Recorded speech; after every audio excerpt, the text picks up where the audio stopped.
के genius, myself Alka and welcome to our excellence family. चलिए friend, start करते हैं हमारी बीएसटी के 7 चैप्टर के सेकंड पार्ट को, ठीक है, जिसमें हम जानेंगे निर्देशन के महत्व के बारे में कि जब हमें कोई गाइड करता है तो उसकी गाइडलाइन का हमारे ऊपर क्या इफेक्ट पड़ता है या उसकी गाइडलाइन जो होती है हमारे लिए कितनी इंपॉर्टेंट होती है। तो सभी कहेंगे बहुत ज़्यादा इंपॉर्टेंट होती है, क्योंकि जैसे घर में हमारे पेरेंट्स या हमारे ग्रैंड पेरेंट्स हमें किसी भी बात के लिए गाइड करते हैं कि हमें कौन सा काम करना है, कौन सा नहीं करना है, और उनकी गाइडेंस या उनकी गाइडलाइन के अकॉर्डिंग जब हम काम करते हैं तो हमें सही और गलत के बारे में पता चलता है और हमारा काम अच्छा होता है, ठीक है। तो सेम इसी तरीके से कहाँ पर, बिजनेस में, यहाँ हम बिजनेस स्टडीज को पढ़ रहे हैं तो यहाँ बिजनेस की बात को लेकर चलते हैं कि बिजनेस में भी हमारा जो मैनेजर होता है, जो डायरेक्टर होता है, वो हम सभी एम्प्लॉय को काम करने के लिए जब गाइड करता है तो उसकी गाइडेंस का हमारे लिए बहुत ज़्यादा क्या होता है, महत्व होता है। हमें सही और गलत के बारे में पता चलता है, ठीक है फ्रेंड्स। तो यहाँ कुछ पॉइंट्स लिखे हैं जिससे हम जानेंगे कि निर्देशन किसी भी व्यवसाय में कितना जरूरी होता है। तो यहाँ इसने बोला है कि उपक्रम को गति प्रदान करता है। बिल्कुल, कैसे उपक्रम को गति मिलेगी, कैसे उपक्रम का काम निरंतर चलता रहेगा जब उस काम को चलाया जाएगा, और कैसे चलाया जाएगा, सही मार्गदर्शन करके, सही तरीके से निर्देशन देकर। कार्य कुशलता में सुधार, अगर आपको काम करने के सही तरीके बताए जाएंगे तो आप काम सही तरीके से करोगे, काम सही तरीके से करोगे तो उत्पादन में भी वृद्धि होगी, काम करने वाला व्यक्ति भी कार्यकुशल बनेगा। समन्वय स्थापित करना, सभी कर्मचारियों को काम कैसे करना है इसके लिए गाइड किया जाता है, जिससे सभी कर्मचारियों के बीच आपसी सामंजस्य मतलब समन्वय या तालमेल बैठा रहता है।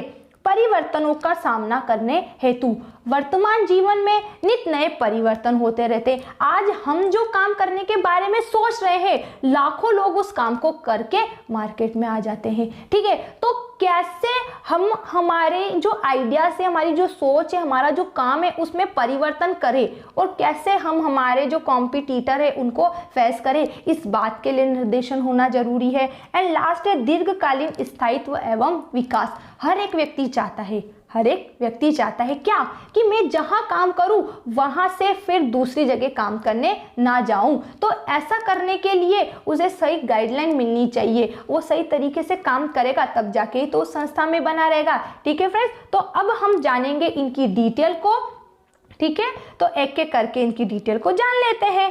तो पहला पॉइंट है फ्रेंड्स यहाँ पर कि उपक्रम को गति प्रदान करना।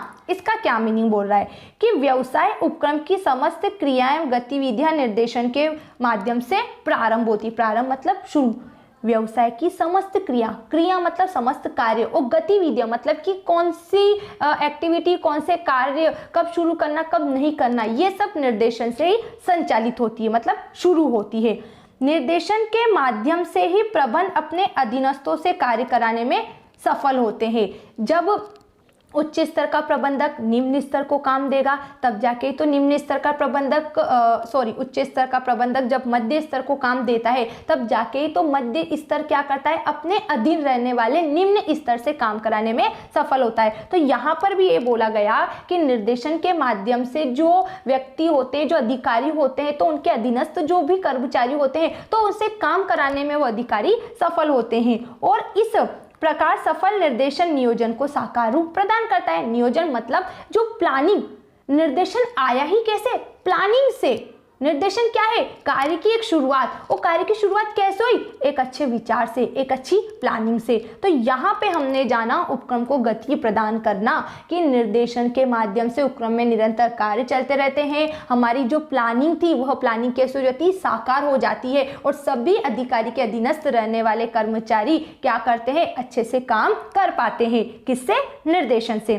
सेकंड देखो, कार्य कुशलता में सुधार।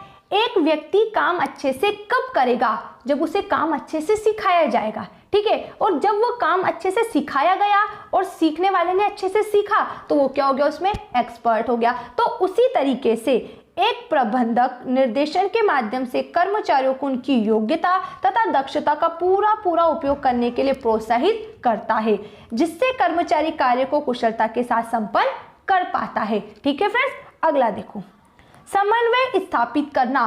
तालमेल बैठाना, समन्वय, कोऑर्डिनेशन।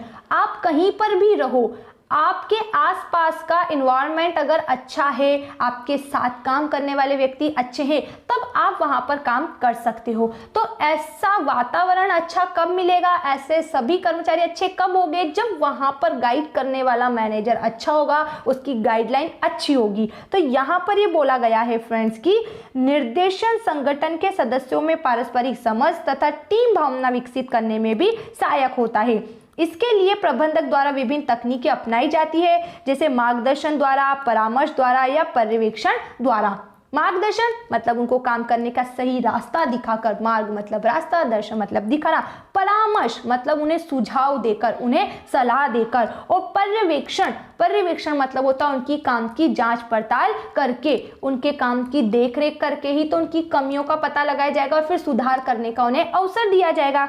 ठीक है फ्रेंड्स, अगला देखो क्या लिखा है, परिवर्तनों का सामना करने हेतु। ठीक है, यहाँ पर समान लिखा हुआ है, हमें मालूम है कि यहाँ पे क्या आ जाएगा, सामना करने हेतु। ठीक है, थोड़ी बहुत मिस्टेक आप देख लेना। ओके फ्रेंड्स, तो देखो आधुनिक युग में व्यावसायिक परिवेश में तेजी से परिवर्तन हो रहे हैं। हर एक बिजनेस में नई नई एक्टिविटी हो रही है, कुछ नया बन के आ रहा है, और एक व्यावसायिक उपक्रम का सफलता प्राप्त करने के लिए इन परिवर्तनों के अनुसार अपनी नीति रीति, अपने तरीकों में परिवर्तन करना जरूरी होता है, जो कि निर्देशन के द्वारा ही संभव है। आज वर्तमान युग में सफलता का मूल मंत्र भी क्या है, नवप्रवर्तन। कुछ नया करना, कुछ नया करोगे तो आप पहचान में आओगे। तो ये नया कैसे हो, जब सही तरीके से हमें गाइड किया जाएगा। ठीक है, तब जाके हम परिवर्तनों का सामना कर पाएंगे। एंड लास्ट देखो क्या लिखा है, दीर्घकालीन स्थायित्व एवं विकास। ठीक है, कुशल निर्देशन न केवल उपक्रम को जीवित रखता है, अपितु उसके विकास में भी सहायक होता है। इस प्रकार उपक्रम का विकास तभी संभव है जब उसे सही निर्देशन प्राप्त हो। दीर्घकालीन स्थायित्व एवं विकास, यहाँ निर्देशन से कर्मचारी को भी क्या दीर्घकालीन स्थायित्व मिला, मतलब लंबे समय तक काम करने का अवसर मिला, और साथ ही साथ जब कर्मचारी लंबे समय तक काम कर रहा है तो संस्था भी लंबे समय तक चल रही है। ठीक है फ्रेंड्स, तो निष्कर्ष रूप से हम क्या कह सकते हैं यहाँ पर कि इस प्रकार एक व्यक्ति योजना बना सकता है, संगठन व कर्मचारियों की नियुक्ति भी कर सकता है, किंतु उसे तब तक कोई सफलता नहीं मिलती जब तक कि वह अपने अधीनस्थों को यह नहीं सिखाए कि उन्हें क्या करना है। ठीक है फ्रेंड्स, आ गया समझ में? तो अब मुझे भी आपके डाउट्स तभी पता चलेंगे जब आप कमेंट बॉक्स में लिखोगे। ठीक है friends, I hope it is clear now. लेकिन फिर भी कोई डाउट होता है तो आप उस डाउट को कमेंट्स बॉक्स में लिखेगा। ठीक है friends, thanks for watching this video, bye bye.